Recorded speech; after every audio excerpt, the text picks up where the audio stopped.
দর্শক সকলকে স্বাগত জানাচ্ছি কালের কণ্ঠের ঈদ আড্ডায়। আজকে আমাদের মাঝে উপস্থিত হয়েছেন তমা মির্জা। কথা বলবো তাদের সাথে এবং জেনে নিব তাদের ঈদ মুভির সকল কথা। আমি খুব ভালো আছি। সেই সাথে ঈদের অনেক অনেক শুভকামনা অগ্রিম।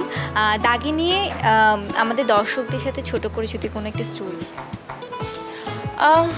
আসলে যেটা হয়েছে যে পুরো টিমই আমরা এত বেশি ইনভলভ ছিলাম, যার যার চরিত্র আসলে কিভাবে আমরা ফুটিয়ে তুলব। এবং শিয়াব ভাই সেটে খুবই সিরিয়াস থাকতেন, উনি চাইতেন যে আমরা ক্যারেক্টারের মধ্যেই থাকি। সো পুরো সময়টাই দেখা যেত আমি জেরিন হয়েই সেটে থাকতাম, নিশো ভাই নিশান হয়েই থাকতেন এবং অন্যান্য যারা চরিত্র যারা ক্যারেক্টার প্লে করছেন সবাই। এবং সবার মাথার মধ্যে ওইটাই ছিল যে কিভাবে এটাকে আরও ভালো করা যায়, কিভাবে ক্যারেক্টারটাকে আরও সুন্দর করে পোট্রে করা যায়। ওই জন্য ওইভাবে আলাদা করে আড্ডা বা গল্প করা এরকম কোনো কিছুই আমাদের হয়ে ওঠেনি। একদিন একটু রাতের বেলা আমরা যখন খাবার খাচ্ছিলাম, ওইখানের লোকাল একজন শিল্পী এসে উনি আসছিলেন, উনি আমাদের দেখে জাস্ট একটা দেশাত্মবোধক গান আমাদেরকে গেয়ে শোনালেন। এই এতটুকুই, এর বাইরে আসলে ওইভাবে কখনোই আমাদের আড্ডা দেওয়া বা ইভেন আমাদের শারিয়া শাকিল যিনি প্রডিউসার উনি এবং সন্দীপও ওনারা একবার আমাদের শুটিংয়ে মানে দেখতে গিয়েছিলেন যে কীভাবে কিছু শ্যুট চলছে অ্যান্ড এভরিথিং। ওই সময়ও আমরা আসলে ওইভাবে কথা বলার সুযোগ পাইনি এবং ভাইয়াও লাইক এই মন দিয়ে শ্যুট করো তোমরা, ওইটা ঠিক আছে আমি আসি, এই টাইপের। তো আলাদা করে ওরকম মেমোরিজ শুটিংয়ের বাইরে কোনো মেমোরিজ শেয়ার করতে পারবো না। শুটিংয়ে কালীন যেসব গল্প ওগুলো তো আসলে ক্যারেক্টার নিয়েই, তো এটা রিভিল করতে চাই না। সেই সাথে জানতে চাই, ঈদে অনেকগুলো মুভি আসছে, বরবাদ, জঙ্গলি, আরও অনেক মুভি আসছে। দাগি কতটুকু দর্শকদের মনে দাগ কাটবে বলে ধারণা? আমার তো মনে হয় পুরোটাই দাগ কাটবে, কারণ হলো দাগির গল্প অসাধারণ এবং যে টিমটি দাগির জন্য কাজ করেছে সেইটা, এই গল্পটা নিয়ে যারা কাজ করেছেন, প্রোডাকশন হাউস থেকে শুরু করে ডিরেক্টর এবং অন্যান্য কলাকুশলী সবাই এত বেশি পরিশ্রম করেছেন, সবাই এত বেশি ডেডিকেটেড ছিলেন। আমার মনে হয় যে পরিশ্রমের ফল কখনো বিফলে যায় না। সো পরিশ্রম যেহেতু, আমাদের অনেস্টিটা ছিল পুরো কাজটাতে, সো আমাদের মনে হয় যে দর্শকও সেটা স্ক্রিনে দেখতে পারবে এবং দর্শকের ভালো লাগবে। সেই সাথে জানতে চাই, নিশো ভাইয়ের সাথে এটা আপনার দ্বিতীয় ছবি। এর আগে যে ছবিটি ছিল সুড়ঙ্গ, এটা অসম্ভব জনপ্রিয় একটি ছবি, এখন পর্যন্ত দর্শকদের মনে এটির একটি সুনাম রয়েছে। সেই মানে মনে হয় যে মানে নিশো ভাইয়ের সাথে কেমিস্ট্রিটা ভালো যায় দেখে কি নিশো ভাইয়ের সাথে পরবর্তীতে মুভিতে কাজ করেন, নাকি গল্প ভালো লেগেছে? না, আমার মনে হয় যে প্রডিউসার বা ডিরেক্টর কেউই এইটা ভেবে আসলে ছবিতে কাস্টিং করেননি যে এটা এই জুটিটাকে নিয়েই কাজ করতে চাই, এরকম কোনো চিন্তাভাবনা ছিল না। ইন্ডিভিজুয়াল ক্যারেক্টারগুলোতে কে ভালো করবে এইটাই আমার মনে হয় তাদের ফার্স্ট প্রায়োরিটি ছিল। এবং যখন আমি শিয়াব ভাইয়ের সাথে প্রথম আমার গল্প নিয়ে বসা হয় এবং শিয়াব ভাই ফার্স্ট ডে গল্প শোনা হলো, সেকেন্ড ডে যখন আবার বসা হলো, তখন কিন্তু শিয়াব ভাই আমাকে বলেছে যে আমার কাছে মনে হয়েছে জেরিন ক্যারেক্টারটা তুমি ভালো করবে। এখন এইভাবেই কাজ হওয়া উচিত, এখন এভাবেই আমাদের মুভির কাজটা হয়েছে যে আমার মনে হয় যে ফুল টিম আমার সাথে একমত হবে যে এই চরিত্রটার জন্য যে এই চরিত্রটি খুব ভালো করবে, আমার মনে হয় নিশো ভাই ছাড়া এর থেকে ভালো কেউ করতে পারতো না। এবং জেরিনটা আমি বলবো না যে আমি সব থেকে ভালো করেছি, এটা দর্শক বলবে। আমার মনে হয় যে চরিত্রটি ভালো করবে ওইভাবেই এই ছবির কাস্টিং হয়েছে এবং সেই জায়গা থেকে হয়তো আবার রিপিট আসলে পেয়ারটা দর্শক দেখতে পাচ্ছে। এবার যদি ঈদ প্রসঙ্গে একটু ফিরে আসি, তমা মির্জা ঈদ কি দেশে করে না দেশের বাইরে করে?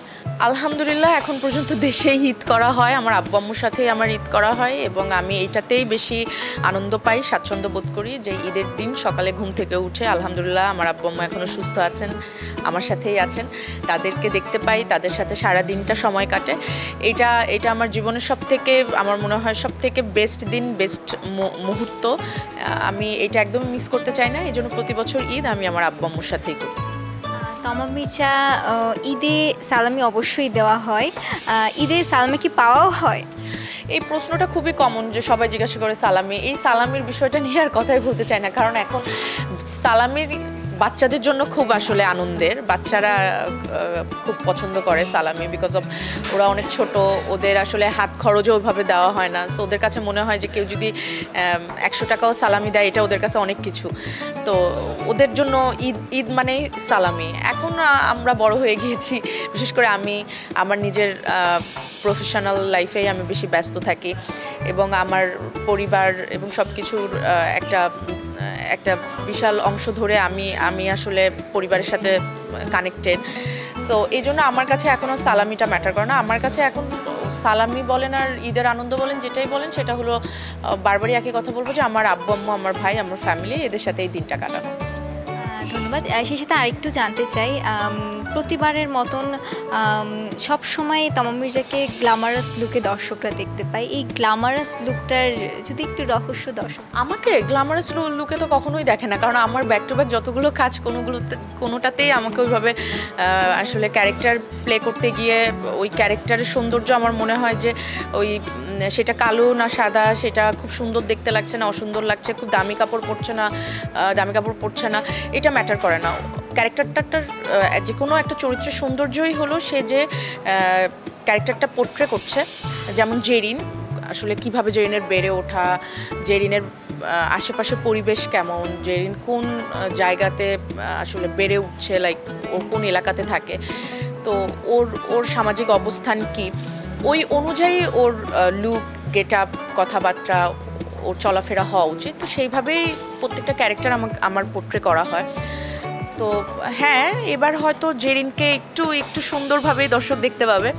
নর্মালি সুরঙ্গতে তো যেরকম গেট আপ ছিল ওটার থেকে এটা একটু বেটার, কিন্তু এর বাইরে পর্দায় বা ওটিটিতে আমাকে মনে হয় না খুব একটা গ্ল্যামারাস লুকে দেখা যায়, কারণ আমি ওখানে ক্যারেক্টার প্লে করি এবং ক্যারেক্টারের ডিমান্ড অনুযায়ী আমার গেট আপ হয়। আর এর বাইরে এই যে এখন যেমন আমি বসে আছি, ব্যক্তি তমা যেরকম, ওইটা তো আমি নর্মালি সবাই যেরকম একটু টুকিটাকি সাজুগুজু করে একটু রেডি হয়, আমারও ওরকম এক্সট্রা কোনো কিছু না। এছাড়া যদি জানতে চাই পছন্দের কোনো কালার যে থাকে, এটাই ঈদে প্রতিবার কেনা হয় বা এই স্পেসিফিক এই কালার? না, আমার ওরকম না, বাট আমার একটু এই টাইপের পিঙ্ক কালারটা আমার খুব পছন্দ। দেখা যায় আমার ম্যাক্সিমাম ড্রেসের কালারটা একটু পিঙ্ক টাইপের। হ্যাঁ, আমার হালকা পিঙ্ক খুব পছন্দ, আমার পেস্ট কালার খুব পছন্দ, আমার যে কোনো হালকা রং খুব পছন্দ।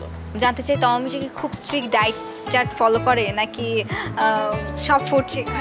আমি সব খানা খাই, কিন্তু অল্প অল্প খাই, এবং আমি যদি আমার মনে হয় যে এখন আমার বিরিয়ানি খেতে ইচ্ছা করছে, আমি বিরিয়ানি খাবো, কিন্তু সেটার পরিমাণ আমি জানি যে কতটুকু আমার খেলে আসলে ওটা আমার জন্য হেলদি, এবং ওইটা খেলে আমার খুব বেশি এটা আমার ডায়েটে প্রবলেম করবে না, ওই অতটুকু পরিমাণেই খাই। কিন্তু সব ধরনের খানাই আমি খাই, আমার খাবার খেতে খুব ভালো লাগে, বাট অল্প।